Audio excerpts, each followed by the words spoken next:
semua bocor. Semalam atas tu bocor. Saya rasa tangki dah bocor. Ya. Ngasak dulu. Oh, starting dah. Okay.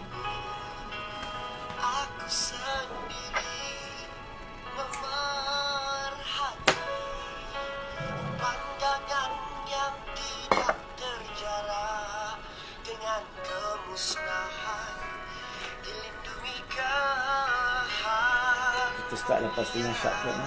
Minta maaf lah lewat sikit. Saya yang Ilham karya hasil sentuhanmu, hingga kini kami masih menikmati jasa baktimu. Tun Dr. Mahathir Muhammad, inspirasiku, wawasanmu dikenali bersada dunia. Besar sungguh pengorbananmu kepada kami, hingga kini kami masih tersenyum. Jangan makan dah lagi lah. Jangan makan dah. Nanti kejap lagi dia buka pukul 12.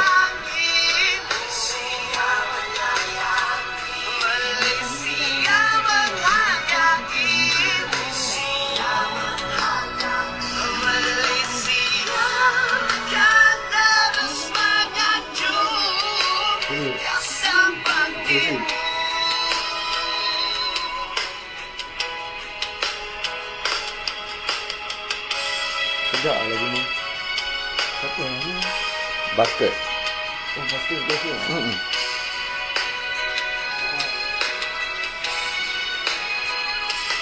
Tuhan, tunjukkanlah usia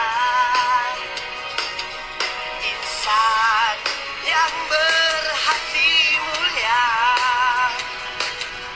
Tuhan, kau permudah jalan Malaysia menyayangimu.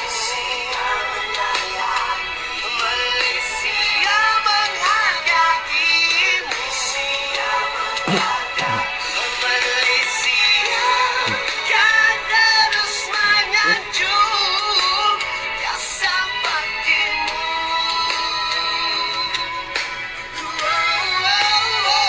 Malaysia menyayangimu. Malaysia menghargaimu.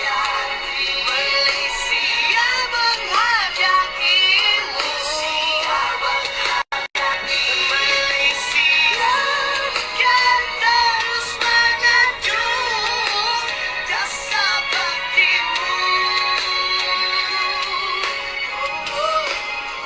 Okay. I'm ready.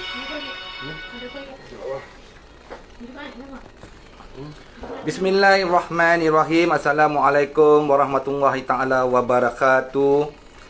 Alhamdulillah, kita bertemu sekali lagi dalam sembang santai. Boleh dikatakan setiap kewajipan pada saya dan juga tetamu kita yang tak pernah menolak, sentiasa bersama kami, Tuan Haji Hanif Katri. Apa khabar Tuan? Alhamdulillah. Saya minta maaf saya lewat hadir tadi. Jadi kalau tertangguh sedikit ni sebenarnya bukan sebab production team, sebab saya. Okey Tuan Haji. Katanya Tuan Haji sibuk sungguh dengan masa ke sana ke sini, dan sebelum kita memulakan tajuk iaitu Gazette Mahidin versus Glamour Muhyiddin, kesan dan akibat, sebelum ke tajuk ini, Ya, saya. kami semua nak tahu juga apa cerita yang Tuan Haji pegang report polis tu. Cerita tu dulu. Siri 2560. Okey. Ya, yang tu sebenarnya memang bersangkut paut dengan isu perbincangan pada hari ini. Sebab apa yang berlaku pada hari Jumaat apabila tersebarnya isu berkaitan keputusan Mahkamah Tinggi, maka ada ramai juga daripada kawan-kawan kita, daripada bekas Bersatu dan juga yang kini ni menanti pendaftaran pejuang, yang menghubungi dan bertanyakan kedudukan. Jadi saya berpendapat menjadi tanggungjawab saya untuk memberi penjelasan perundangan. So saya telah menulis di FB saya siri 2588. Dalam situ saya huraikan keputusan tersebut, yang mana kita akan sentuh lah sebentar nanti. Dan saya juga telah memberitahu di Peringkat 5 dengan jelas bahawa walaupun Mahkamah Tinggi telah menolak atau membatalkan perintah penahanan di situ, itu tidak bermakna dalam semua hal keadaan urusan rasmi Tan Sri Muhyiddin Yassin, sama ada zaman Barisan Nasional, Pakatan Harapan ataupun sekarang ni, ia ni akan ditolak. Ia bersangkut ataupun tertakluk kepada jenis dokumen, jenis subjek perkara, maksudnya apakah isu dan jenis peruntukan undang-undang yang terbabit. Tapi malang ni apa yang berlaku, saya pun lepas itu ada urusan kerja dekat Kuala Lumpur. Jadi dalam perjalanan saya terima banyak mesej mengatakan ada satu poster yang dibuat oleh satu portal ni. Dia kata di situ semua urusan Tan Sri Muhyiddin tak sah, sengkang Hanif Khatri. Seolah-olah saya keluarkan kenyataan bahawa semuanya tak sah. Itu tak betul. Itu adalah satu kenyataan yang palsu jika dilihat kandungan tulisan saya. Jadi pada masa itu saya sibuk dengan urusan. Jadi walaupun saya sampai ke tempat tu, Saharatan tempatnya, saya telah minta rakan-rakan yang sepatutnya saya berunding kerja tu bagi saya tempoh 30 minit, 40 minit. Kemudian saya upkan, muat naik satu lagi siri 2559 yang mengatakan, memaklumkan kepada semua ini adalah kenyataan palsu. Dan lepas itu pada hari berikutnya, yakni semalam, saya terpaksalah walaupun hari Sabtu, lepas kena nasi yang dimasak dengan lok sedap oleh isteri saya, saya tak tidur, saya terus ke Balai Polis. Dan saya buat laporan yang telah saya paparkan dalam siri 2560. Sebab bagi saya lah, apa yang kita selalu buat, sama ada saudara Fadli di bawah inspirasi Mahathir dan juga pihak-pihak lainnya, dan kita ni, kita mengenengahkan apa-apa isu semasa di Malaysia ni berkaitan dengan keluhuran perlembagaan dan kedaulatan undang-undang secara tepat mengikut pahaman dan pandangan kita. Kita tak pernah dan tidak akan memberi pandangan memihak kepada isu politik. Kalau ada orang nak bermain politik dengan isu nama Gazette Tan Sri Muhyiddin Yassin versus nama glamour Tan Sri Muhyiddin Yassin, itu urusan politik. Tapi politik tidak boleh mengatasi perundangan. Dan disitulah sebenarnya terima kasih di atas soalan tersebut, sebab yang menzahirkan apa yang penting kepada saya yang saya telah jelaskan di situ. Walaupun penat, mengambil masa, tapi perkara yang melanggar undang-undang, kita perlu mengambil penyelesaian melalui landasan undang-undang, supaya pihak yang melanggar undang-undang ni dapat sedari, janganlah bermain dengan hak rakyat ataupun hak individu. Jadi di sini saya pun bersetuju dengan cadangan untuk program ni, supaya apa yang perlu dijelaskan lagi dan soalan-soalan lain yang dalam minda rakan-rakan saudara Fadli dan di luar sana, boleh kita cuba rungkai sebaik mungkin di bawah konsep perlembagaan dan perundangan. Okey, sebelum itu saya nak ucapkan terima kasih kepada Surasa Bakri Badrul Hisham bin Saidin yang mengucapkan salam pada kita, dan kepada Subair, dia bagi sikit je nasihat. Bro, don't smoke much cigarette. Nur Fatihah, thank you. Fahmi Kizaril, stres betul Tuan Haji ni. Apa-apa jaga kesihatan. Okey, terima kasih. Saya tak stres.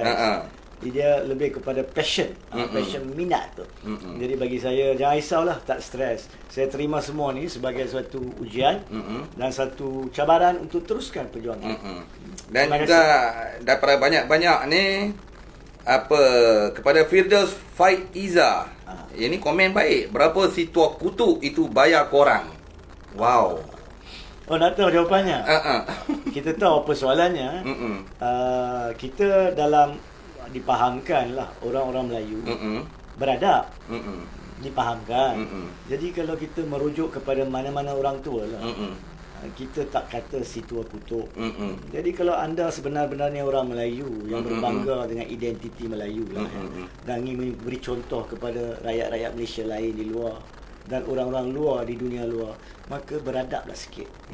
Boleh berbeza pendapat politik, tak ada masalah, tapi adab tu penting. Dan untuk pahaman awak, saya tak tahu pasal saudara Fazli, dia boleh jawab soalan tu. Saya tak payah tunggu akhirat. Kalau tak percaya, boleh tunggu akhirat. Saya tak ambil bayaran setakat ini, ya. Okey, tak percaya itu masalah awak. Tunggu akhirat tahu jawapan sebenarnya. Kan ada wayang Hanif Katri, Fazli dan sebagainya. Tapi orang dipahamkan, ulama kata kalau time masa tu kita tak ada masa nak tengok. Sebab kita sendiri lari berkeliaran. Tapi konon lah, orang yang tanya ni memang kuat iman. Jadi dia ada masa nak tengok wayang-wayang. Tengoklah wayang Hanif Katri nanti. Jawab selesai. Thank you Mr. Chindale. Ya, ucap salam pada Tuan Haji. Salam. Dan terima kasih juga pada Muntaz Jahan. Masuk page orang tolong beradab betul. Kami setuju. And then thank you Abdul Razak Muhammad. Hasmail Hasan, salam Tuan Hanif. Terbaik Tuan Haji Barul Hisham. Anwar, sahabat kita Meja Besara Anwar Abdul Hamid. Apa khabar di Merbuk. Merbuk. Ya, Merbuk. Sungai Petani Merbuk ni. Terima kasih pada Tuan Meja. Okey, Jeffrey Makno pun terima kasih pada Jeffrey Makno yang memberi nasihat dia kepada tak jauh sangat di Kuala Lumpur. Dia di Kuala Lumpur sahaja. Okey Tuan Haji. Ya saya. Kita berbalik pada tajuk kita pada hari ini, iaitu Gazette Mahidin versus Glamour Muhyiddin. Ya.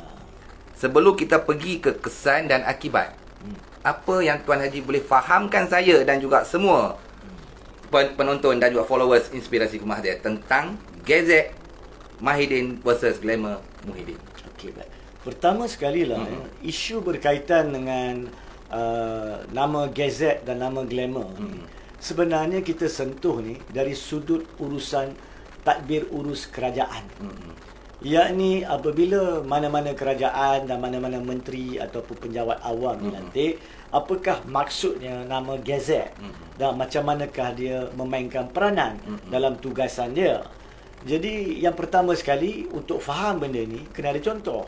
Dan contoh terbaik berlaku apabila Mahkamah Tinggi Shah Alam memberikan keputusannya yang menampilkan isu ni di satu Malaysia dan juga mungkin di kurang-kurangnya di bahagian ASEAN ataupun negara luar yang terkejut dengan perkara ni.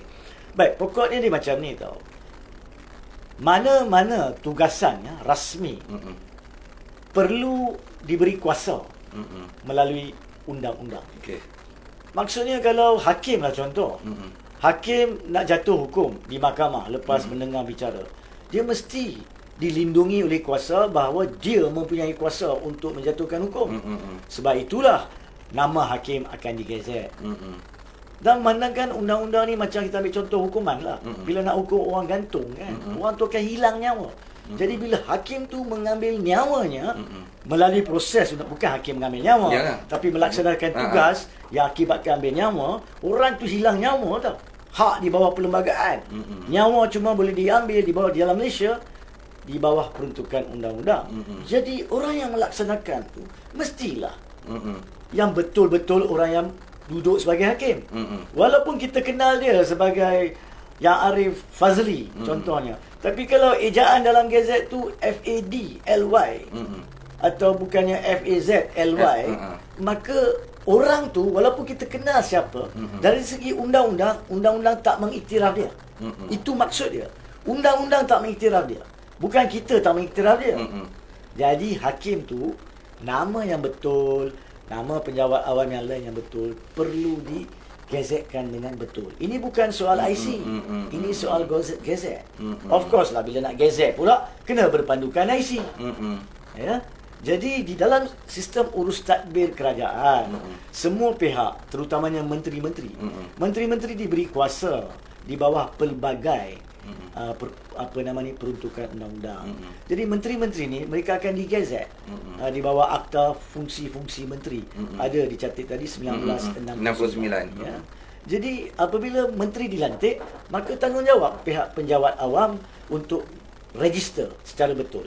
Dan orang itulah yang diiktiraf di dalam Undang-Undang Tadbir Urus Kerajaan tadbir usaha negara sebagai yang boleh melaksanakan tugas yang diberi di bawah mana-mana peruntukan yang terbabit kementerian dia. Jadi balik kepada kes Shah Alam ni.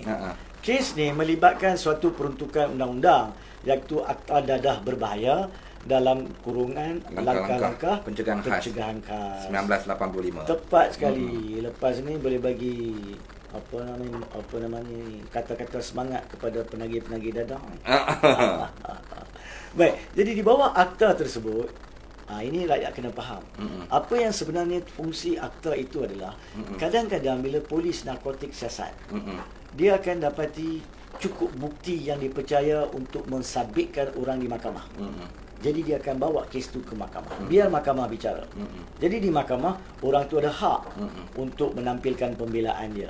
Dengar dia. Kalau mahkamah yakin dia menampilkan pembelaan dia, bebaslah. Kalau mahkamah yakin bukti semua cukup, sama ada kalau hukuman dia mengedar dadah, maka hukum gantung ataupun penjara dan sebagainya. Tapi dalam setengah-setengah kes perisikan dadah narkotik ni, mereka mengetahui orang tu memang terlibat.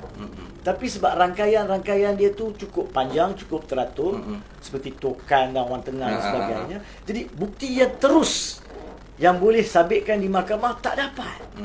Tapi adakah boleh kita biarkan orang ni berleluasa membuat aktiviti dia? Sebab itulah undang-undang langkah-langkah pencegahan khas ni diwujudkan. Di mana dalam keadaan macam tu, bila perisikan memang berpuas hati, dia ni memang terlibat, tapi bukti untuk dituduh di mahkamah tak cukup, maka dia akan buat laporan bagi kepada bos polis, tahan, bos polis akan sahkan laporan, hantar kepada menteri yang berkenaan. Dan menteri di bawah sini adalah menteri dalam negeri. Jadi menteri dalam negeri kena sign. Sebab penahanan ni, penahanan tanpa bicara. Maksudnya di bawah perlembagaan, boleh buat. Kita ambil kebebasan orang untuk tempoh setahun, 2 tahun. Kita ambil. Mestilah berpandukan kepada undang-undang. Jadi kalau yang nak ambil tu, mestilah orang yang diiktiraf undang-undang. Faham sekarang? Jadi itu sebabnya walaupun dari segi zahirnya, kita tahu siapa Perdana Menteri. Dan kita iktiraf bahawa Agong telah melantiknya sebagai Perdana Menteri pada 1 Mac. Tapi undang-undang cuma mengiktiraf siapa yang digazetkan sebagai Perdana Menteri. Dan dalam kes ni, Menteri. Ramai orang akan confuse, tapi kenapa pula dia Menteri Dalam Negeri? Ini pun kena jelaskan. Dia dilantik sebagai Perdana Menteri pada 1 Mac 2020. Pada masa itu belum ada Jemaah Menteri. Kalau kita ingat lagi, salah satu daripada ucapan awal dia mengatakan dia akan meneliti dan menamakan jemaahnya dalam tempoh terdekat. Dan kemudian kalau kita ingat pada 9 Mac dia keluar ke kaca TV memberi satu senarai yang melibatkan untuk kali pertama 4 menteri kanan tanpa timbalan Perdana Menteri. So 9 Mac baru diumumkan. Tapi apabila dilantik sebagai menteri, secara automatik Jabatan Perkhidmatan Awam, pejabat Perdana Menteri dan Jabatan Perkhidmatan Awam akan gazetkan bahawa Muhyiddin Yassin ni adalah Perdana Menteri dan sebab tak ada Jemaah Menteri dan melaksanakan tugasan ke semua kementerian lain. Benda ni berlaku pada masa Pakatan Harapan. Bila Tun dilantik lepas dipilih 10 Mei. Yes, 10 Mei diangkat sumpah sebagai Perdana Menteri. Gazet pada masa itu akan menunjukkan Tun memegang jawatan sebagai Perdana Menteri dan digazetkan untuk melaksanakan segala tugasan menteri-menteri lain di bawah mana-mana peruntukan undang-undang. Sehinggalah selepas itu bila kabinet telah diumumkan beberapa minggu lepas tu, baru menteri baru digazetkan sebagai Menteri Dalam Negeri, Menteri Keuangan dan sebagainya lah. Jadi pada 1 Mac telah digazetkan Muhyiddin Yassin memegang jawatan semua kementerian. Menteri diumumkan 9 Mac tapi digazet selepas itu. Perintah berkaitan saudara kita dari Sabah ni yang telah ditahan ni dilaporkan oleh surat khabar telah disign, ditandatangani pada 9 Mac. Sebab itulah ditandatangani oleh Muhyiddin Yassin. Sebab pada masa itu Hamzah Zainuddin belum dilantik dan belum digazet sebagai Menteri Dalam Negeri. Jadi itu pun rakyat kena faham. Ya. Jadi kenapa Muhyiddin sign? Sebab belum digazet mana-mana menteri lain. So Muhyiddin yang sign, jadi nama dia menjadi isu sekarang. Dan memandangkan ini, seperti yang saya katakan tadi, memandangkan isu ini adalah tentang kebebasan rakyat. Hak kebebasan dia berjalan, berniaga, pergi pejabat dan sebagainya dicantas. Di bawah hak yang ketat, iaitu langkah-langkah pencegahan khas ni tanpa bicara ni, maka orang yang nak boleh sign mestilah orang yang diiktiraf. Sebab itulah mahkamah terima bila dia semak balik, oh rupanya tanda tangan tu, di bawah tanda tangan nama tu ada Tan Sri Muhyiddin Yassin, bukan Tan Sri Mahyadin Yassin. Mat Yassin. Mat Yassin yang dikezetkan nama tu, maka tak telah dibatalkan. Ya, jadi itulah fakta dalam latar belakang kes, dan kita kena faham dan analisa isu ini berpandukan kepada peruntukan perlembagaan dan kedaulatan undang-undang. Sebab adakah ini bermakna, sebelum saudara Fazli melebarkan soalan-soalan lanjut, adakah ini bermakna segala benda yang Tan Sri Muhyiddin buat, bukan saja semasa jadi Perdana Menteri Perikatan Nasional, sama ada jadi Timbalan Perdana Menteri Barisan Nasional, Menteri Dalam Negeri Pakatan Harapan, adakah semuanya tidak sah? Tak semestinya. Dia bergantung kepada dokumen, subjek perkara dan peruntukan undang-undang berkaitan. Jadi di sini saya rasa untuk permulaan bolehlah kita faham kot. Okay. Basically sekarang baru orang faham apa itu gazette tentang Mahyadin ataupun nama sebenarnya mengikut kad pengenalan, dan juga nama glamour Muhyiddin Yassin itu. Saya rasa saudara Fazli, nama glamour tu sebenarnya disensasikan oleh Malaysia kini dalam tajuk dia. Nama betul dengan nama gazette. Okey, jadi saya rasa, tapi tak apalah, untuk sembang-sembang santai memang itu yang dirujuk. Jadi untuk senang orang faham, nama glamour tu maksudnya nama yang dipakai lah, Muhyiddin Yassin. Nama gazette adalah Mahyadin Mat Yassin. Mat Yassin. Okey Haji, saya nak kaitkan sikit. Ini cakap-cakap pasaran. Ataupun lebih saya suka pakai perkataan marhain. Bukan semua orang faham undang-undang, termasuk saya. Sebab tu kami datang jumpa Haji, minta rujukan daripada Tuan Haji sendiri. Apa nama tentang angkat sumpah.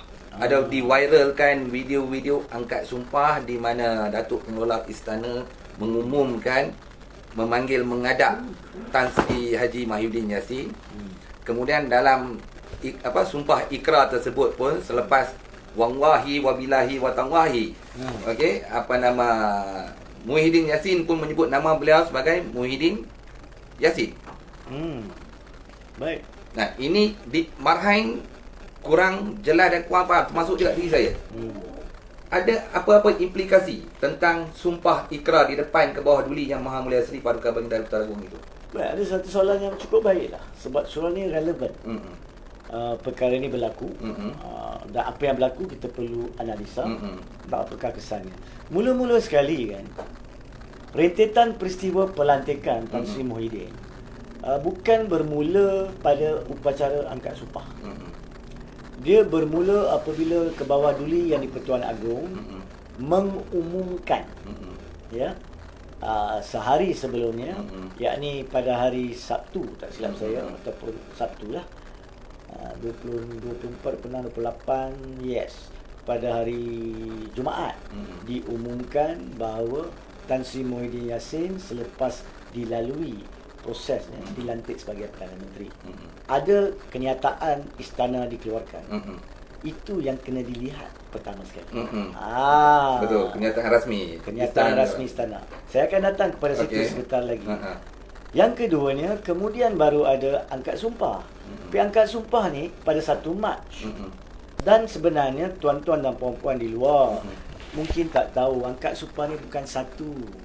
Ada dua angkat sumpah. Yes, pada masa yang sama. Wallahi wabillahi watallahi, angkat sumpah sebagai Perdana Menteri untuk memelihara dan menjunjung perlembagaan. Kemudiannya wallahi wabillahi watallahi untuk menyimpan rahsia jabatan. Betul. Kenapa orang yang viral benda ni dari sudut politik cakap satu benda? Saya salah. Ada bukan awak. Saya rasa awak terpengaruh dengan viral video tu kan? Baik, saya pun telah melihat video tersebut. Saya pun terpaksa, sebab bagi saya ni isu perlembagaan. Saya pun korek balik dalam YouTube. Petang tadi saya dengar. Yang pertama, tak angkat sumpah tu pada pendengaran awal saya tak jelas. Saya terpaksa, ni serius ni, Ya, betul. terpaksa dekatkan telinga saya Dengan speaker. dengan speaker. Mm-mm. Tak pekak lah nasib baik. Ada bunyi macam Muhyiddin. Muhyiddin, ya. Apa yang saya dengar saya akan bagi tahu. Mm-mm. I'm not here to politicize. Mm-mm. Tapi pun tidak begitu jelas kepada orang dengar. Pernah lapatkan dengar Muhyiddin. Mm-mm. Tapi bila awak dengar Yang kedua. yang kedua, angkat sumpah simpan rahsia, dia menyebut Mahyadin. Oh. Cuba buka YouTube balik kalau siapa nak. Jangan dengar Hanif Katri ni tau. Walaupun Hanif Katri cakap perlembagaan dan undang-undang, orang kata mungkin nak berpolitik. Saya tak pernah berpolitik. Cuba dengar. Ada 2 video ya. Berderet. Yang pertama memang dengar samar-samar Muhyiddin. Yang kedua angkat sumpah setia Mahyadin. Itu saya sahkan. Saya dengar. Tak payah saya letakkan telinga. Jadi apakah fakta dia? Adakah angkat sumpah seluruhnya salah? Tidak. Pasal itu saya kata, kita kena latih diri kita untuk menganalisa dengan objektif. Jangan ikut emosi, tak adil. Walaupun kita berbeza pendapat dengan Tan Sri Muhyiddin Yassin, kita boleh persoalkan sama ada Tan Sri Muhyiddin contohnya mempunyai sokongan majoriti ke ataupun sudah hilang majoriti ke. Itu hak kita nak soalkan. Kita boleh soalkan tentang isu nasihat beliau tentang nak buat darurat, sama ada pada masa itu dia masih menjadi Perdana Menteri yang sah atau tidak. Kita boleh persoalkan kenapa dia tak menghadap ke bawah duli yang di-Pertuan Agong memaklumkan dia sudah hilang majoriti. Itu hak kita untuk persoalkan isu-isu perlembagaan. Kita boleh persoalkan juga kenapa dia tak nak panggil parlimen sedangkan ke bawah duli Agong sendiri telah maklumkan pada 25 Februari dia tak menghalang persidangan Agong. Itu kita boleh tanya dari segi perlembagaan dan undang-undang. Dan kita masih boleh bertanya kenapa dia luluskan undang-undang untuk belanja sewenang-wenangnya dengan parlimen digantung dan sebagainya. Itu hak kita nak tanya. Begitu juga selepas Perhimpunan Agung Tahunan UMNO, bila ada ura-ura kononnya pada bila-bila masa yang UMNO ni pun tak pernah buat keputusan mutlak kan. Yo-yo. Tapi katalah pada bila-bila masa dia orang menarik balik sokongan Perikatan Nasional, adakah kerajaan Mahyudin jatuh, kita boleh bincang.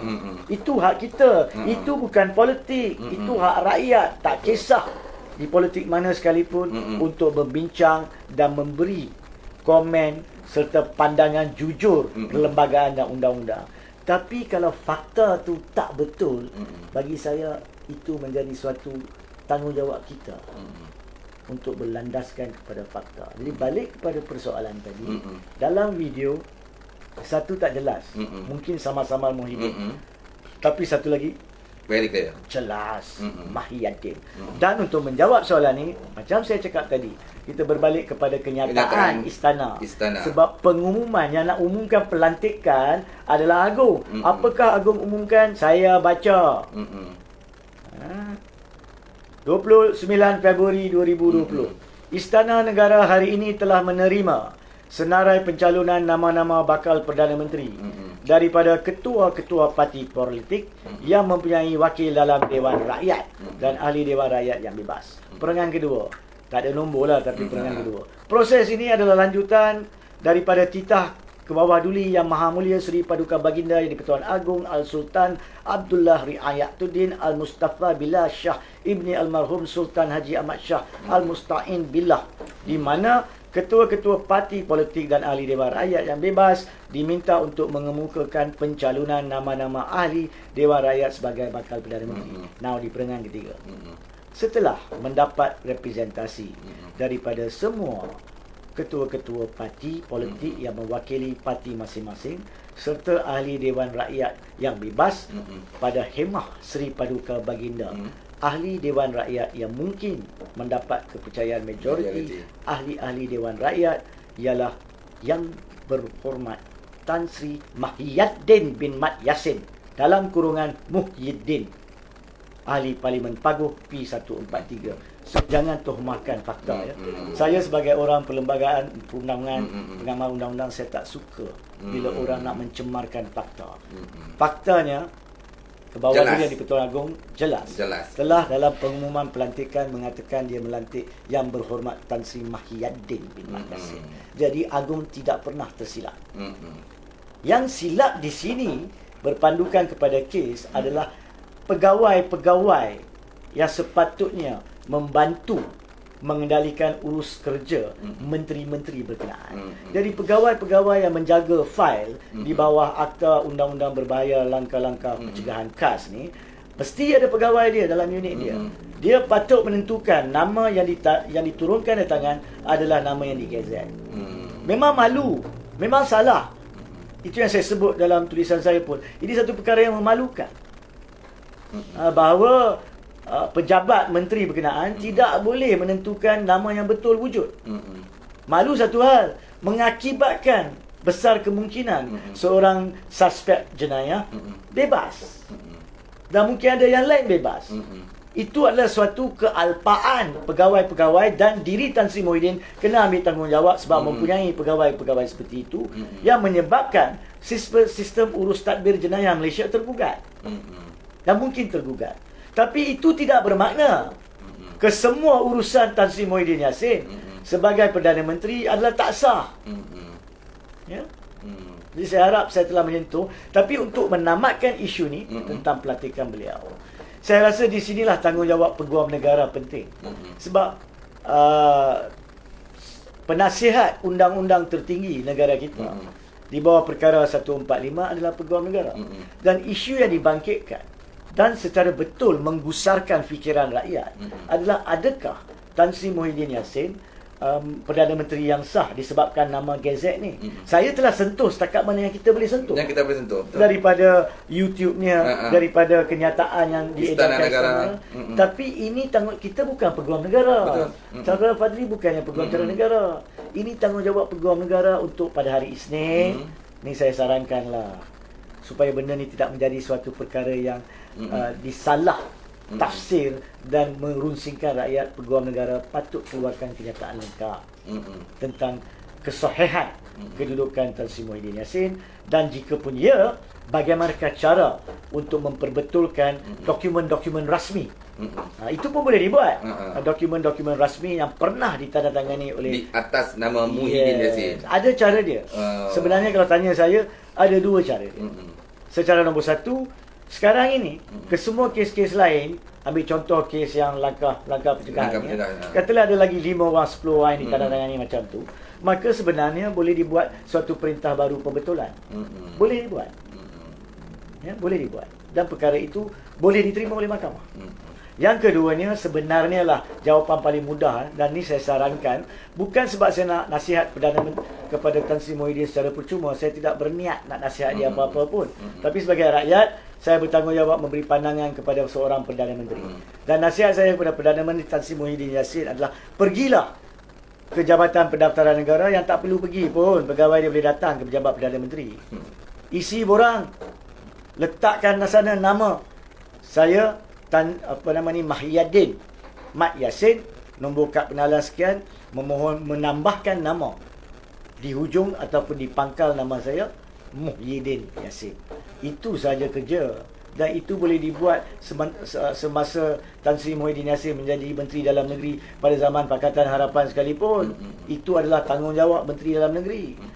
Sebagai seorang menteri, terutamanya Perdana Menteri, kita kena beri contoh yang baik tentang kepentingan nama rasmi kepada rakyat. Sebab banyak dituhmahkan sekarang. Jadi saya sarankan, bukan sebagai nasihat ya, sebab ramai lagi di luar sana yang sepatutnya menasihati Tan Sri Muhyiddin Yassin. Ambil nasihat mereka dengan lengkap. Tapi nasihat perbetulkan permasalahan ini mulai daripada hari ini ataupun sekurangnya esok, itu hari kerja, untuk daftar nama yang betul dan gazetkanlah nama itu sebagai nama yang sah. Tak ada orang ada halangan. Saya seperti contoh, nama saya Muhammad Hanif bin Khatri Abdullah. Tapi nama yang saya gunakan Hanif Khatri. Tapi dokumen rasmi saya perlu sign Muhammad Hanif Khatri Abdullah. Saya pergi mahkamah, saya perkenalkan diri saya sebagai Hanif Khatri, mewakili peguam mewakili plaintiff. Sebab mahkamah dah kenal. Jadi kita boleh perkenalkan dengan nama tu. Tetapi tentang untuk dokumen rasmi, dokumen Muhammad Hanif Khatri Abdullah. Takkan itu pun saya nak bagi tahu. Banyaknya peguam di keliling dia. Sepatutnya boleh ditangani benda ni. Dan ini sepatutnya dibuat ya. Bukan soal politik ni. Sebab saya kalau kita nak cakap saya politik, kita dah lama mainkan isu ni. Tapi tak. Sebagai peguam saya tak ada langsung minat nak mempolitikkan isu yang sebegini penting untuk negara. Memang Tan Sri Muhyiddin Yassin dalam pandangan saya masih sah sebagai Perdana Menteri, tidak ada cacat cela ni dengan pelantikan oleh Ketua-Dilihan di-Pertuan Agong, walaupun berkaitan nama ni. Dan videonya pun angkat sumpahnya sebenarnya, yang saya dengar, yang kedua tu cukup jelas, Mahyadin. Ya. Tapi jika pun ada cacat cela, kalau digunakan forensik dan namakan angkat sumpah itu tak betul, maka istiadat angkat sumpah ni tak salah, boleh dilakukan semula. Apa salahnya untuk menghilangkan segala keraguan pada minda rakyat. Keraguan tu baru muncul setelah keputusan kes mahkamah yes. tu. Ya. Keraguan ni tidak boleh mencacatkan tugasan dia sebelum ini dan sejak 1 Mac. Dan untuk menghilangkan keraguan ni, kalau keraguan tu mempunyai asas, berpandukan kepada video yang pertama, angkat suara pertama, buatlah semula. Tan Sri Idrus Harun boleh nasihati perkara ini kepada pejabat Perdana Menteri. Undang-undang secara rumusannya, undang-undang ni bukannya zalim. Mahkamah ni mahkamah keadilan. Sebab tu bila saya sebut tadi, keputusan ini adalah berkaitan dengan perintah tahanan tanpa bicara. Itu ketat. Kita nak ambil hak orang, mestilah orang yang boleh ambil hak kita mesti gunakan undang-undang yang ketat juga. Kalau kena ada koma, kena letak koma. Kena titik-titik. Tapi dalam urusan-urusan lain, nama kalau tak ikut IC pun tak semestinya mencacatkan urusan. Itu saya akan lebarkan sekejap lagi. Sebelum tu Haji, dah tersebut balik tentang keputusan Mahkamah Tinggi tu. Ini yang dibebaskan. Dilepaskan ekoran daripada nama Muhyiddin Muhammad Yassin. Ya, ya. Okey, ini bahasa kampung lah saya cakap ni. Apa jadi? Bahasa Penang. Okey, sebelum ini pun, sebelum Tan Sri Muhyiddin sebagai Perdana Menteri, beliau juga adalah Menteri Dalam Negeri. Baik. Bagaimana? Ini soalan yang memang diminta supaya Tuan Haji komen yang dah kena sebelum ni. Yang dah kena sebelum ini, kalau dalam masalah yang sama, yang sama berkaitan dengan nama ni, tak bermakna semua perintah itu menjadi batal semata-mata keputusan Mahkamah Tinggi. Tidak. Undang-undang tak berfungsi macam tu. Maksudnya sekarang, kalau masih mereka berada dalam tahanan, masih mereka ada lagi beberapa bulan, beberapa minggu, ataupun kes mereka masih cabaran mereka berada di mahkamah, maka kebijaksanaan peguam mereka untuk bangkitkan isu ni. Untuk bangkitkan isu ni. Dan untuk mereka-mereka yang telah pernah ditahan, katalah 2 tahun, dan sudah dilepaskan, sekarang baru tahu nama tu salah, dia boleh buat tuntutan dalam tempoh 3 tahun selepas dilepaskan. Ini nasihat percuma lagi. Okey, dengar penasihat percuma. Ini yang anda perlu tahu. Okey Tuan Haji, sambung Haji. Mereka-mereka ni kerana saman kerajaan, masa dia 3 tahun. Okey. Jadi mereka-mereka ni yang telah habis dalam tempoh 3 tahun lepas dia orang keluar. Sebab 2 tahun daripada hidup mereka telah pun dihilangkan. Katalah mereka terlibat dalam kategori orang yang tanda tangan Muhyiddin. Maka dalam tempoh 3 tahun daripada tarikh keluar, dia kena saman, minta ganti rugi. Tapi pertama mahkamah kena buat keputusan adakah itu salah atau tidak, dan kemudian baru mahkamah boleh bagi ganti rugi. Jadi anda clear dan ramai sangat tanya soalan tu. Apa jadi dengan dan yang sebab saudara Fazli tanya soalan tu, kalau anda berjaya dan dapat ganti rugi, 10% bayar kat Fazli. Boleh dia menaik tarafkan kameranya. Okey, itu yang paling sangat-sangat orang tanya. Saya ada lagi tentang, boleh ikut lah, tentang nama ni. Akibat yang paling nak kata berbahaya tak berbahaya, yang paling boleh menggoncang negara ke kerajaan ke, dengan selain daripada dokumen-dokumen kerajaan, apa yang Tuan Haji nampak tentang nama? Adakah ada peringkat antarabangsa atau bagaimana? Setakat ni bagi saya tak nampak. Walaupun mesti ada dokumen-dokumen tertentu yang terjejas disebabkan ditandatangani nama Muhyiddin Yassin. Tapi macam saya cakap tadi, perkara ini boleh dibetulkan. Boleh digazet semula Dan sebelum digezet, mungkin sudah masanya lah, walaupun sekarang beliau sudah umur 70 tahun lebih. 73 untuk beliau buat pindaan nama di Jabatan Pendaftaran Negara, dan selepas pindaan nama dibuat, maka gazetkan pindaan nama baru dan berbetulkan kepada semua dokumen. Jadi saya tak nampak ada yang terjejas ya. Melainkan yang telah terkesan macam tadi, orang yang dah tahan, habis tahan baru sudah. Jadi itu ada hak mereka yang kita dah bincang tadi. Tapi secara tak langsung, ada orang pernah tanya dan telah mesej saya tadi, jika boleh untuk disentuh semasa perbincangan ni, bagaimana pula dengan pencalonan dia, SPR? Betul. Baik, SPR ni sebenarnya sekali lagi fakta tu kita kena tengok dulu.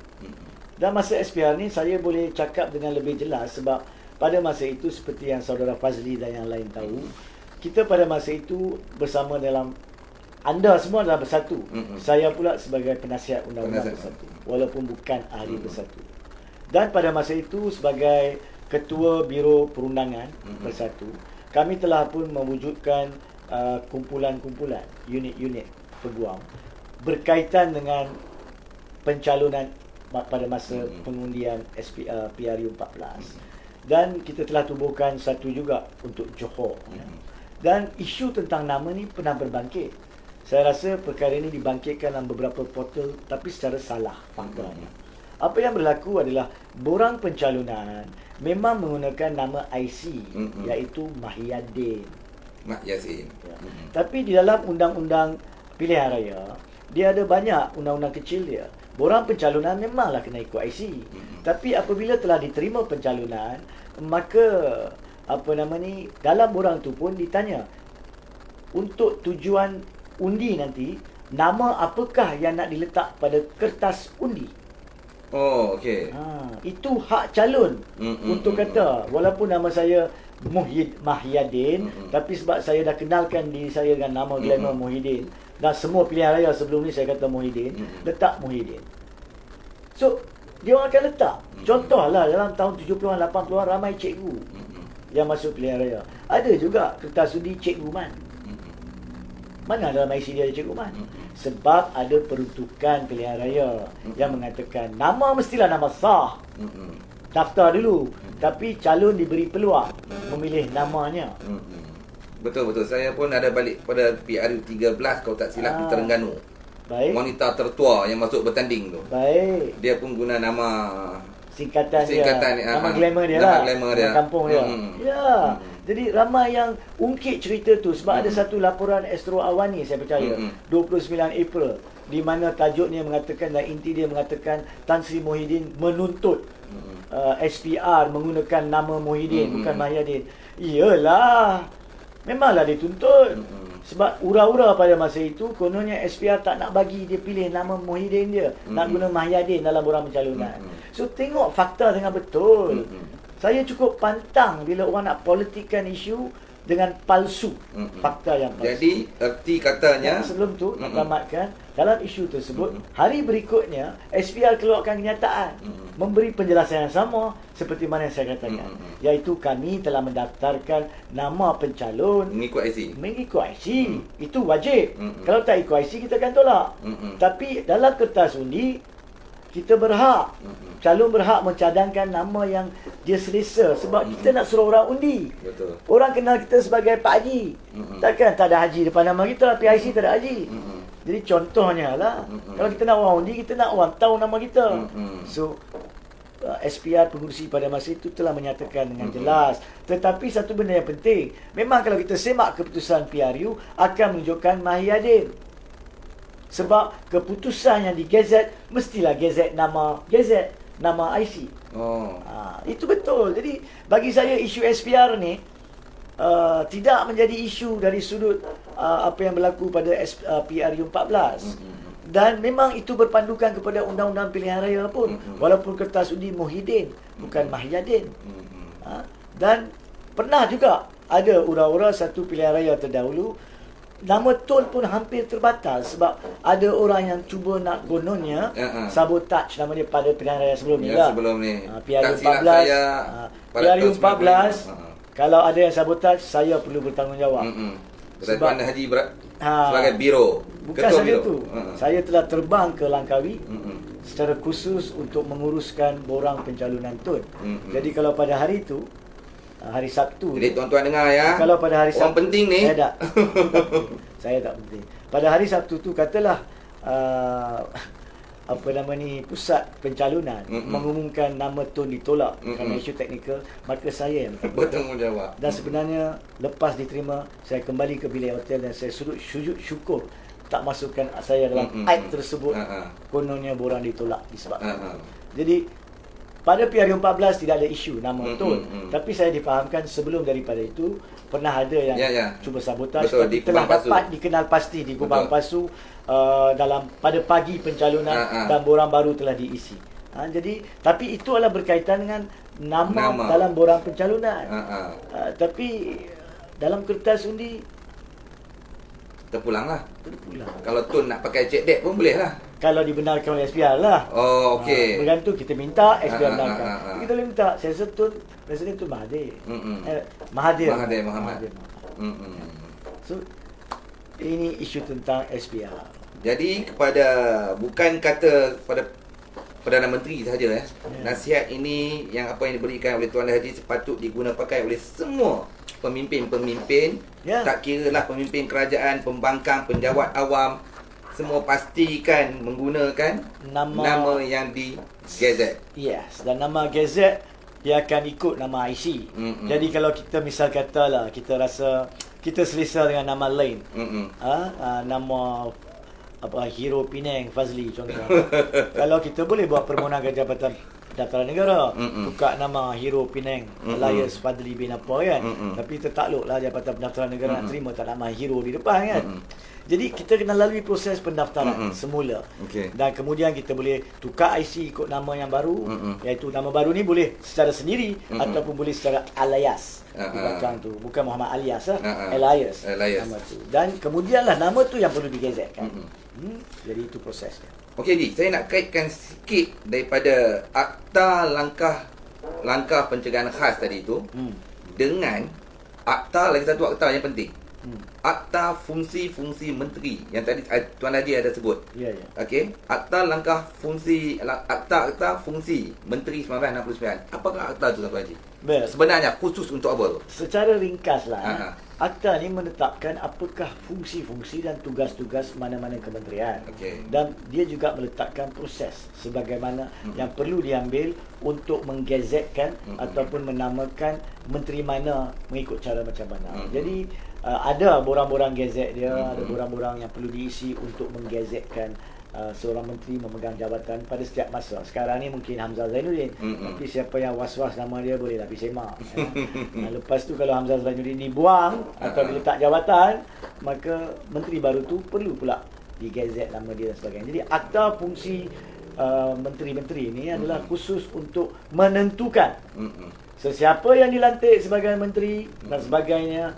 Dia kena dapatkan kuasa tu, kuasa yang sah di bawah undang-undang melalui penggazetan dan pematuhan tugasan-tugasan di bawah akta tersebut. Itu secara ringkas. Okey, jadi pada anda semua di luar sana, saya harap anda dah cukup clear, cukup faham dengan kupasan yang begitu mudah difahami tentang nama gazet Mahidin dan juga nama glamour Muhyiddin. Anda dah dengar habis kupasan terperinci. Ada satu lagi. Ada lagi? Saya rasa kita kena berlaku adil kepada para penonton. Apa dia? Saya banyak tengok dalam WhatsApp dia kata, oh kalau pergi ke mahkamah, kalau kita sign kontrak nama salah pun kena tolak. Tak. Itu adalah pendapat umum kosong. Pasal tu kita mulakan tadi, kita kata ini adalah pendapat berkaitan tadbir urus negara. Tapi kalau urusan kontrak, urusan perhubungan, mahkamah akan melihat. Walaupun nama tak betul, tapi adakah ianya menjejaskan hubungan antara dua orang tersebut, dua pihak tersebut? Adakah kita telah tertipu dengan nama tersebut? Saya bagi contoh lah. Katalah biryani Gam ni adalah biryani yang famous di Johor. Tan Sri Muhyiddin Yassin masuk meniaga. Tapi dia tak nak masak. Dia panggil Fadli jadi rakan kongsi. Jadi ada perjanjian, perkongsian apa nama ni, Muhyiddin the Biryani Man. Kan? di mana dia pegang 99.9999999%, Betul. 0.000000. Fazli dan nasi kandar. Fazli dan nasi kandar. Ada perjanjian, nama awak betul. Nama dia awak tak sedar dia pakai Muhyiddin. Masa tu awak tak tahu pun 10 tahun dulu ni. Muhyiddin ni bukan nama asli dia. Awak biar. Tiba-tiba sekarang keluar. Pasal awak dapat 0.0001 je kan. Awak pun sakit hati lah. Tiap-tiap kali awak kat sana, tapi awak cuma dapat 0.001%. Tengok-tengok dapat tahun itu bukan nama betul dia. Awak pergi mahkamah nak batalkan, kononnya nak rampas benda tu. Awak pun penipu juga kan. Ambil peluang. Ambil peluang. Ya. Tak boleh. Sebab walaupun nama tu tak betul, selama ni awak tahu Muhyiddin tu yang awak deal ni. Muhyiddin ke, Mahyidin ke, awak kenal. Okey. Awak tak boleh ambil kesempatan daripada kesilapan nama. Nombor satu. Nombor dua, dalam perjanjian pun dah IC dia.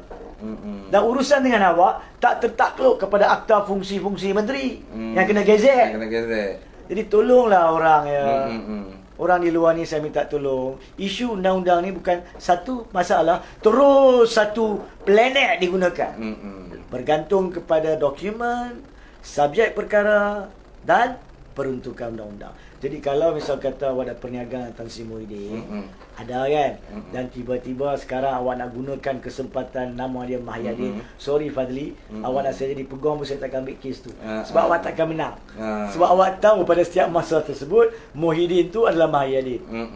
Ya. Contoh satu lagi ni, saya minta maaf saya nak bagi contoh ni, jangan pula ada orang salah faham. Katalah Fazli sekali lagi lah, senang bagi jadikan awak orang salah. Awak ni marah sebab awak cuma dapat 0.001%. Satu hari awak pergi tampar Muhyiddin, rakan kongsi awak, bukan tampar Perdana Menteri. Kan? Jadi pertuduhan dibuat Seksyen 323. Awak dituduh jenayah menampar seseorang. Itu jenayah tu. Dinamakan iaitu Tan Sri Muhyiddin Yassin. Di mana? Di Lot Corner Lot mana-mana kan? Tapi Muhyiddin bukan nama dia. Bolehkah oleh kerana nama dia bukan Muhyiddin, Mahyidin, awak bebas? Tak. Pada bila-bila masa. Sekarang ni bila pendakwaan telah berjalan, contohnya awak sudah masuk mahkamah. Pendakwa sudah, nama dia Mahyidin. Dia boleh buat permohonan kepada mahkamah. Ya Arif, kami mohon tukar nama yang mangsa ni daripada Muhyiddin kepada Mahyadin. Dan mahkamah tak boleh kata tak boleh. Sebab tak menjejaskan, memang yang awak tampar tu orang sama. Orang yang sama. Faham tak rakyat di luar? Sebab tu kerja Tuan Haji untuk bagi dia orang faham. Dan itu sebab kita kena lengkapkan jawapan. Sebab saya tak nak.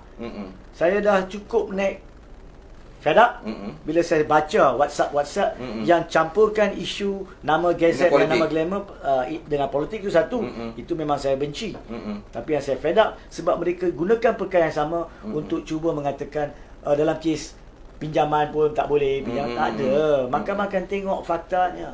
Kalau kita buat pinjaman dengan orang yang tak wujud, kita tak kenal daripada Azali macam bank, itu cerita lain. Tapi kalau saya buat pinjaman daripada Fadli, nama saya Muhammad Hanif bin Katri, betul lah, dalam tu Hanif Katri je. Awak, saya tak boleh gunakan, awak tak boleh gunakan perkara itu untuk batalkan sebab awak kenal saya. Hari-hari makan nasi kandar. Kan, petang makan pasembok. Betul. Malam kerja cendol. So Hanif ni sama. Siapa orang nak kelentong kan? So mahkamah ni itulah dikatakan keadilan. Betul. Mahkamah ni bukan straight jacket, bukan jumud. Yang jumud adalah orang-orang politik. Yang cuma fikir politik kepartian dan politik kepimpinan. Nah itu saya tak boleh setuju. Bagi saya, pada setiap masa untuk negara kita nak maju ke arah yang betul, kita kena hormati keluhuran perlembagaan dan kedaulatan undang-undang. Bukan semua perkara tu boleh kita gunakan sebagai isu yang bermerit dalam politik. Saya tidak boleh izinkan keluhuran perlembagaan dicabuli. Saya tidak boleh izinkan kedaulatan undang-undang diliwati. Saya tidak akan benarkan. Saya tak tahulah kalau ada peguam-peguam lain di luar sana yang mungkin nak campur adukan politik dengan perlembagaan, itu silakan. Tapi kalau ada dan kalau saya dapat tahu, maka saya akan betulkan. Itu saja. Itu tanggungjawab saya sebagai rakyat pengamal undang-undang. Saya minta maaf, ramai di luar mungkin tak happy sebab Allah tak boleh gunakan poin ni untuk saya bukan di sini untuk memberi poin politik. Betul. Saya di sini dengan izin Allah dan dengan bantuan awak berada di sini untuk memberi penerangan perlembagaan dan undang-undang. Dan kalau kita gunakan poin tu secara sebaiknya, maka level credibility politik kita pun akan naik. Bukan setiap benda tu salah. Benda yang betul kita cakap betul. Benda yang salah baru kita langgar sampai ke mana sekalipun, ketuk pintu sampai ke mana untuk betulkan.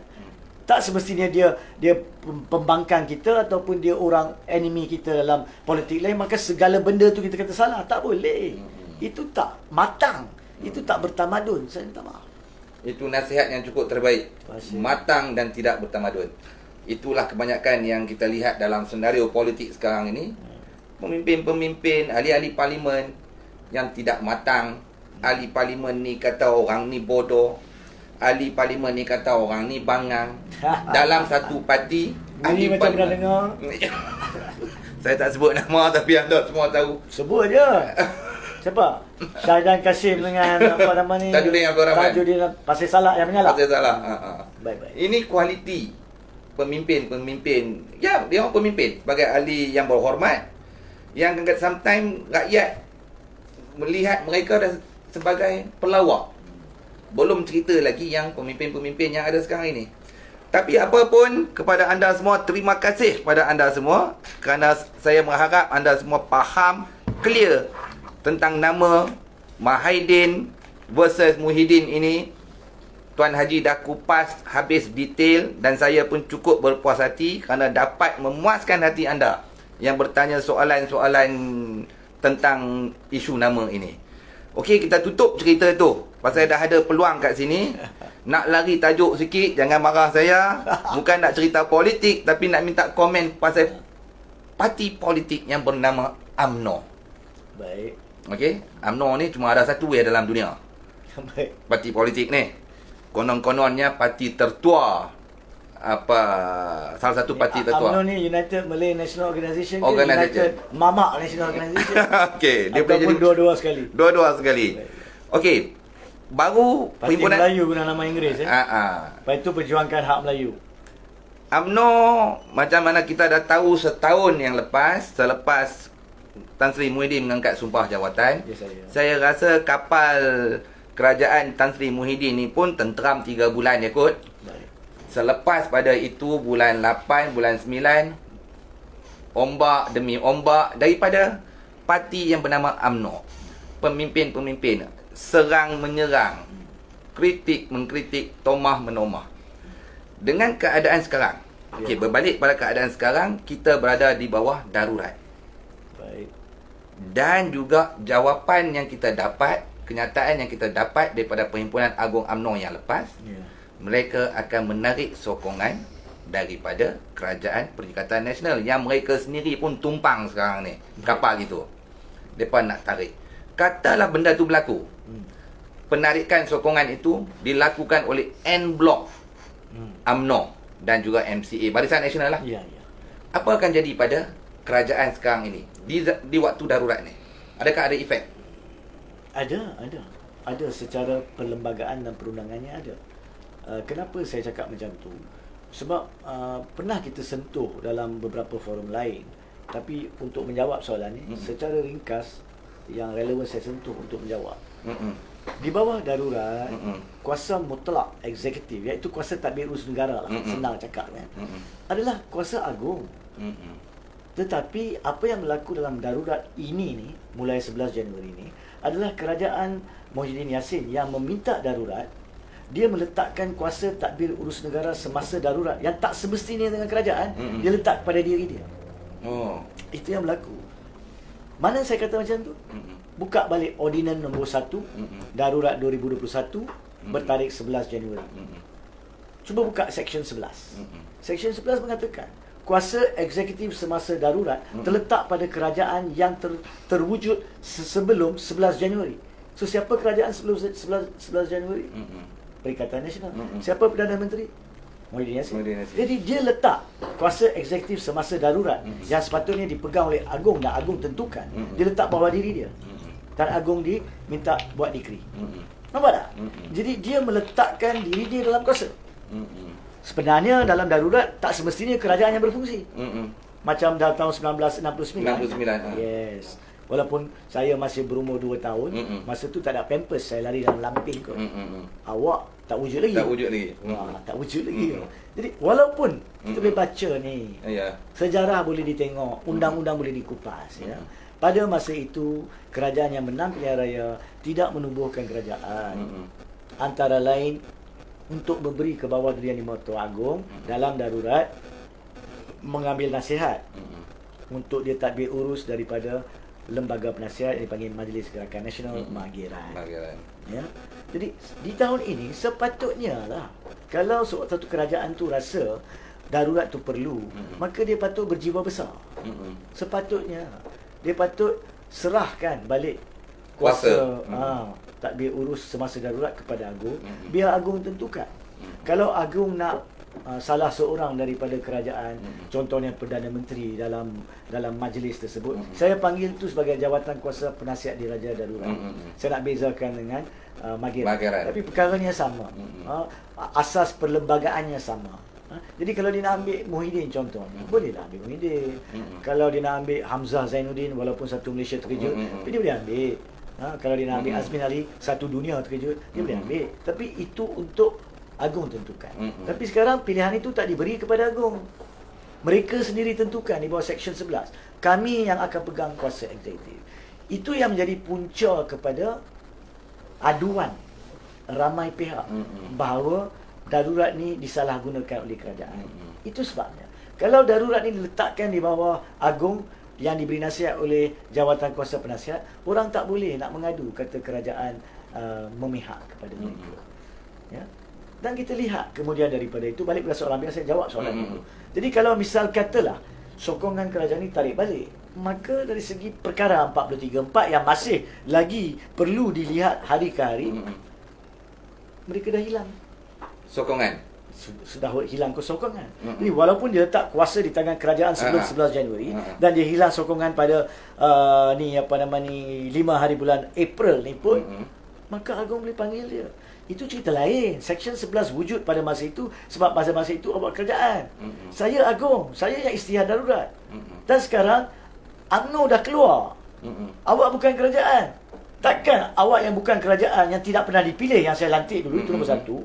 Bila saya dah lantik, awak letak kuasa darurat pada awak. Sekarang bila awak dah hilang sokongan awak nak kuasa darurat. Mana boleh negara Malaysia ditadbir oleh kerajaan yang tak ada kuasa tadbir. Agong boleh buat. Okey, Pokoknya Agong.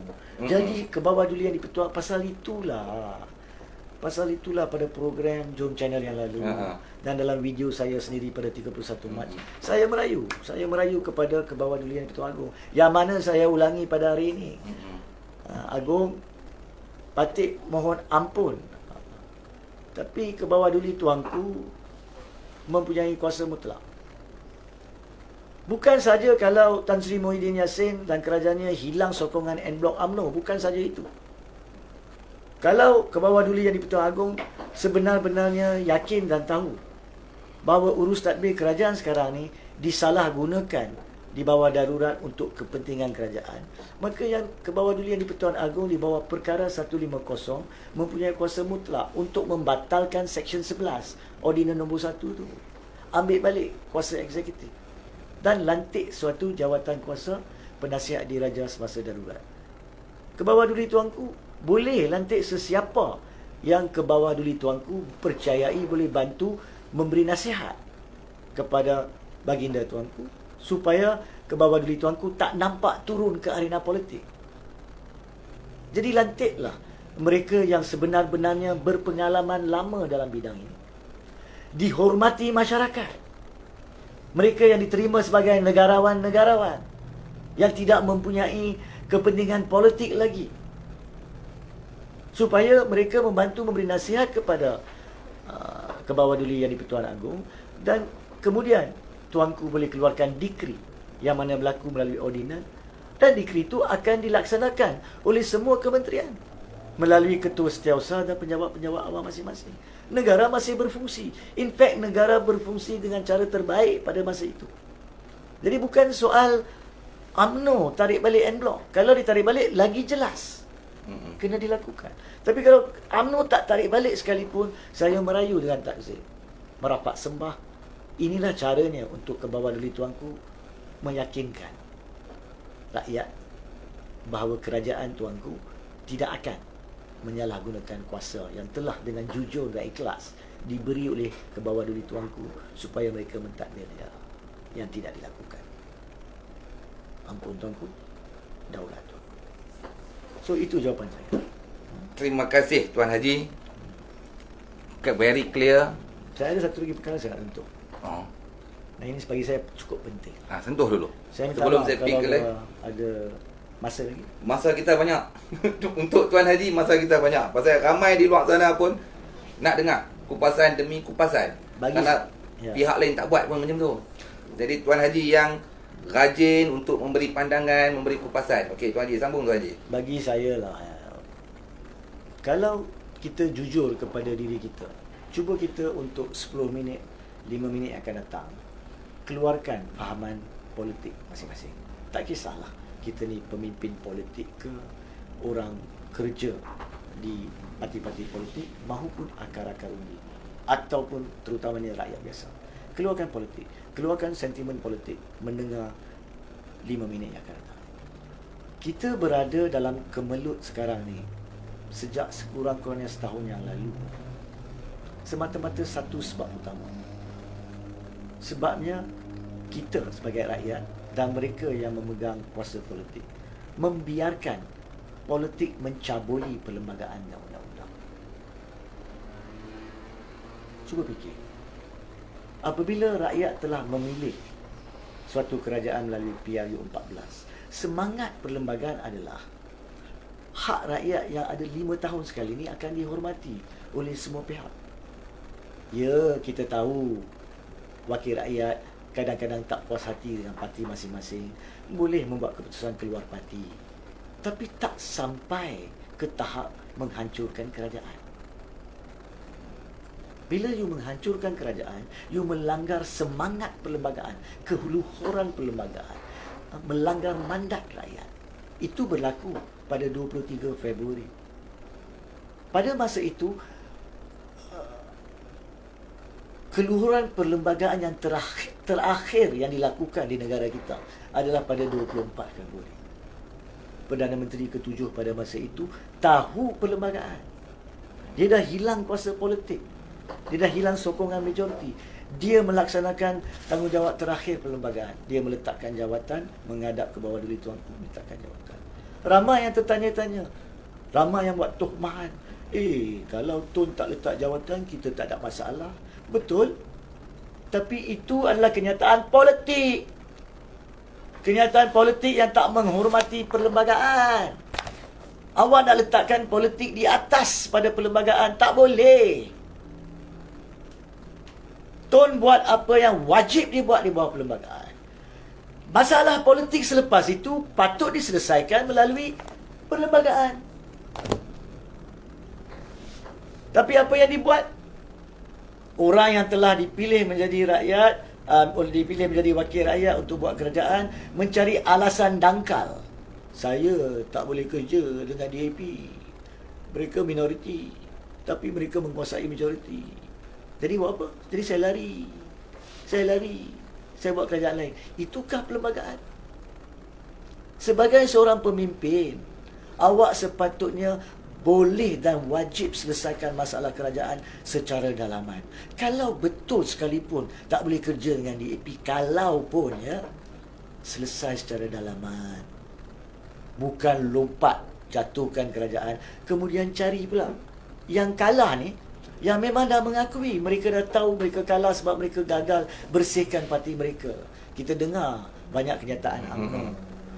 Mereka sendiri ada puak-puaknya kan, yang orang panggil kluster mahkamah lah, apa nama ni, kluster menteri lah, kluster UMNO tok-tok lah dan sebagainya, macam-macam. Mereka tahu mereka kalau nak dapatkan balik sokongan rakyat, mereka kena bersihkan. Tapi apa yang Tan Sri Muhyiddin dengan puak dia buat?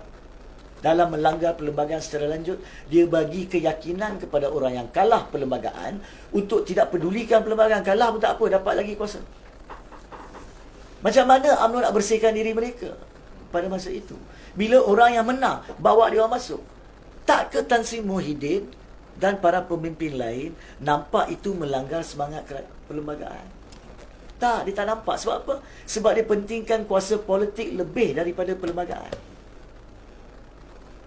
Dan seterusnya, apabila masih tidak dapat nak meyakinkan sokongan, mulalah tawar-menawar jawatan menteri, jawatan timbalan menteri, GLC, pengurusi-pengurusi lembaga persekutuan dan sebagainya berlaku. Adakah itu semangat perlembagaan? Tidak. You tidak boleh menawarkan jawatan untuk kuasa. Ini belum kita bincang dari sudut jenayah dan SPRM lagi, yang sampai ke hari ini tidak pernah diberi ucapan atau kenyataan rasmi oleh SPRM apa yang berlaku dengan laporan Scheme of Things. Ini saya nak cuma huraikan secara ringkas. Namun bila dah bagi pun masih diugut oleh kluster mahkamah. Nak lebih lagi, nak selamatkan diri, baru nak sokong. Inilah yang berlaku. Kerana apa? Sebab Tan Sri Muhyiddin Yassin tak hormat perlembagaan. Jadi hari ke hari, masa ke masa, beliau diminta untuk mengingkari semangat perlembagaan. Dan itu yang berlaku. Sehingga kan soal-soal tentang sokongan majoriti yang dibangkitkan, yang sepatutnya berhak dibangkitkan di Parlimen, dihentikan atas alasan sebab kerajaan tak benarkan undi tak percaya dinaikkan. Kalau awak hormat perlembagaan, awak patut tahu, ni balik kepada video yang kita bincang tadi, sumpah menghormati perlembagaan, nama Muhyiddin atau Mahidin. Dia kata apa? Memelihara perlembagaan. Peliharalah. Ada soal tentang majoriti, awak sepatutnya bila muncul saja bawa terus kepada Dewan Rakyat. Bulan 5 dulu, bulan 7, bulan 9, bulan 11. Pak Allah yang tak pernah dicabar pun dia bawa. Tun Hussein On pun bawa. Awak yang bukan kerajaan menjadi kerajaan pun tak bawa. Tak ada masuk akal langsung dari segi perlembagaan. Jangan nak menipu ni. Jangan nak mencabuli perlembagaan melalui unsur politik. Saya tidak akan benarkan. Saya minta maaf. Apa dia perlembagaan, apa dia kedaulatan undang-undang, kena dipatuhi. Jadi, apa yang berlaku selepas itu? Tak benarkan. Tak benarkan, lepas tu keadaan menjadi kucar kacir lagi. Lagi permintaan sana, permintaan sini. Dan pihak pembangkang pun sama. Dengan cerita strong, formidable and convincing hari ke hari, tapi tidak melakukan langkah yang perlu jika betul strong, formidable and convincing di bawah perlembagaan. Politik kita dah hancur. Kerajaan maupun pembangkang, kecuali blok yang mengatakan mereka bukan menyokong kedua-duanya. Itu yang boleh diletakkan sedikit harapan. Tapi minoriti. Okey? Minoriti. Jadi, dari segala sudut hancur. Bila ada keadaan hancur, gunakan keadaan dia untuk pergi nasihat, ambil darurat pula. Memang, darurat sudah ada. Kita hormati darurat. Padahal, saya dah sentuh benda ni sebelum ni. Daruratlah terbaik jalan penyelesaian kemelut politik. Rakyat kena faham tau. Kalau kita nak betulkan negara balik, kita perlu lumpuhkan politik di Malaysia. Kita perlu lumpuhkan kuasa eksekutif di Malaysia. Kita perlu lumpuhkan kerajaan dan Perdana Menteri di Malaysia. Tak perlu Perdana Menteri. Dan keadaan itu dibenarkan di sisi perlembagaan di bawah darurat. Sekarang kita dah ada darurat. Agong tak perlu Perdana Menteri.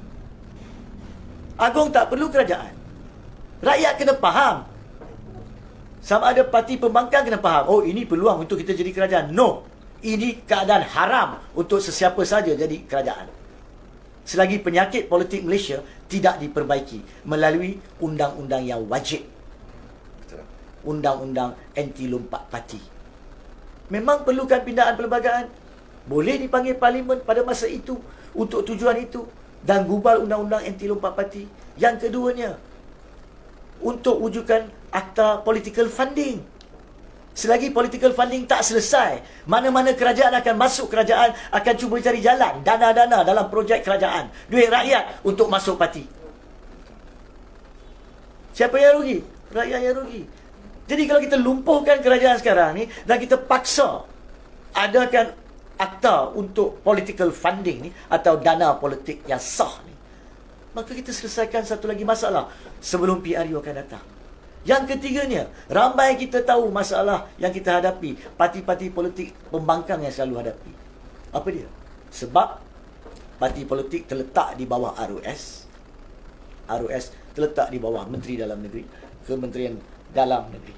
Maka, seringkali ada ugutan nak haramkan parti, nak batalkan parti, nak gantung parti. Dan bila ada parti baru nak minta permohonan diluluskan, tidak diluluskan parti.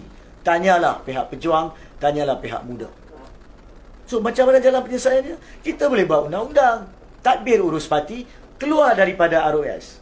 Tidak berada di bawah Kementerian Dalam Negeri. Parti ni dia berfungsi untuk apa? Untuk pilihan raya kan? Letak di bawah SPR lah. SPR tidak terletak di bawah kerajaan. Kenapa tak boleh? Boleh kalau ada keikhlasan dalam urus tadbir negara. Kena ada keberanian untuk rakyat menuntut perkara-perkara ini dibuat sebelum bagi kuasa politik kepada mana-mana ahli politik yang ada sekarang. Mana-mana parti politik. Yang keempatnya, keuntungan dalam darurat ni. Apa dia? Mereka akan sedar. Semua parti ni, parti UMNO ke, PKR ke, Bersatu yang dah bercerai ke, dia akan sedar dia kena bersihkan parti dia sendiri untuk mendapatkan keyakinan penyokong-penyokong dan rakyat. Semua parti mempunyai kebaikan pada satu ketika. UMNO merupakan satu parti yang telah memelihara negara untuk satu tempoh yang panjang.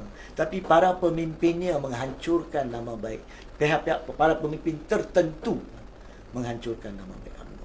Bersatu telah membantu apabila ditubuhkan untuk mewujudkan satu era baru, harapan baru rakyat. Tapi ada para pemimpinnya yang menghancurkan Bersatu sampai terkubur.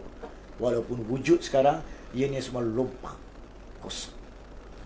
Begitu juga parti-parti lain. Saya tak perlu sentuh, tak payah sebut PAS lah kot, sebab dia fail. Jadi semua ada masa setahun setengah selama darurat diperlukan untuk bersihkan diri mereka. Bila semua dah selesai ni, barulah rakyat yakin. Bila Agung isytihar, darurat ditamatkan, PRU diadakan, maka sekurang-kurangnya pada masa itu kita rasa tak buang masa kita mendengar ceramah pemimpin-pemimpin ini, beratur semasa hari mengundi untuk kita turunkan ataupun cast our vote dan tunggu siapa kerajaan.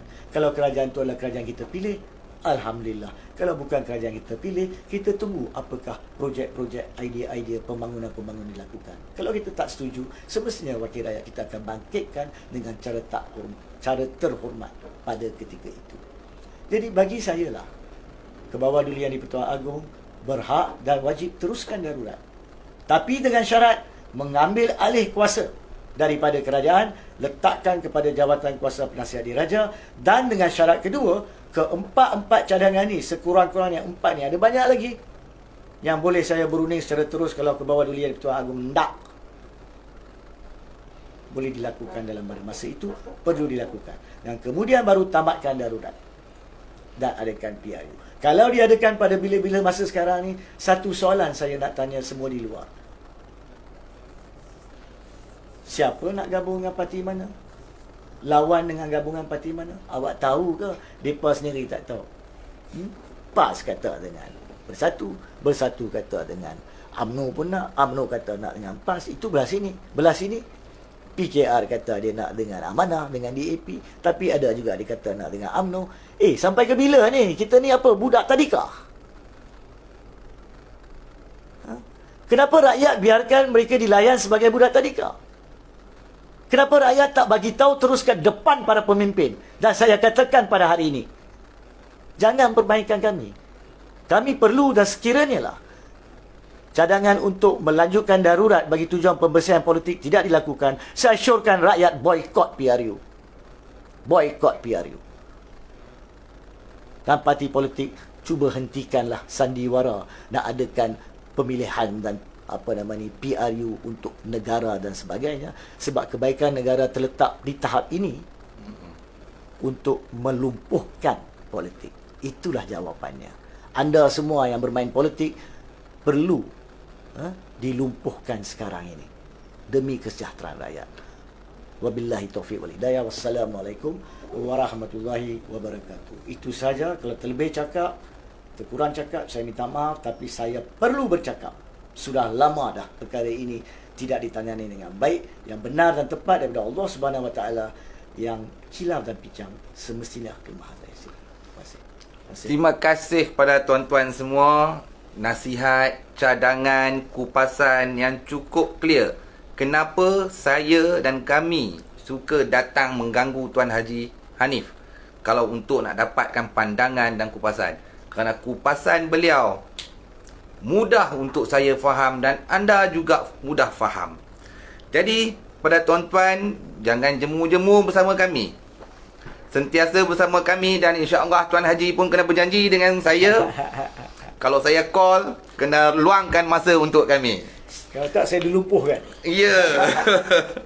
Terima kasih kepada anda semua kerana perhatian, di atas perhatian anda semua. Yang baik hanya datang daripada Allah, yang jahil hanya datang daripada saya dan kami semua dan kita semua. Kepada tukang komen-komen apa semua ni, saya mengucapkan terima kasih. Ramai sangat yang komen, ada yang bagi pandangan kepada Man Saga. Saya tertarik juga cadangan Man Saga ni supaya semua calon-calon MP dan ADUN untuk PRU15 nanti wajib menduduki ujian berkenaan perlembagaan. Baru layak untuk dicalonkan. It's good idea Man Saga. Dan juga terima kasih Istajudin telah pun faham dan clear letak jawatan tak salah di bawah perlembagaan. Tun letak jawatan kerajaan tak jatuh. Tepat sekali. Bersatu keluar daripada kerajaan, baru kerajaan jatuh. Benar. Itu sangat tepat. Dan juga pada Hasmiza Hasan, sendpoint tuan dia kata, boh lagi biar mereka faham undang-undang. Kepada sahabat kita, Marina Majid, Ansara. Tuan Hanif bagi stepek. Dan pada semua Umi Syafi'i, terima kasih Tuan Hanif dan Admin Fazli, terima kasih banyak-banyak. Saya Suyuti, saya cadangkan penganjur Tuan Haji boleh duduk semeja Profesor Syam Rahayu. It's good idea. Konon-kononnya itu Profesor pakar perlembagaan. Pernah dulu satu meja. Oh, pernah Boleh dijemput siapa saja. Meja sama ke meja berlainan. InsyaAllah nanti di lain tajuk, di lain siaran, insyaAllah kalau minggu depan kita tangkap lagi Tuan Haji. Kalau dia tak nak duduk di sini, kita lumpuhkan dia.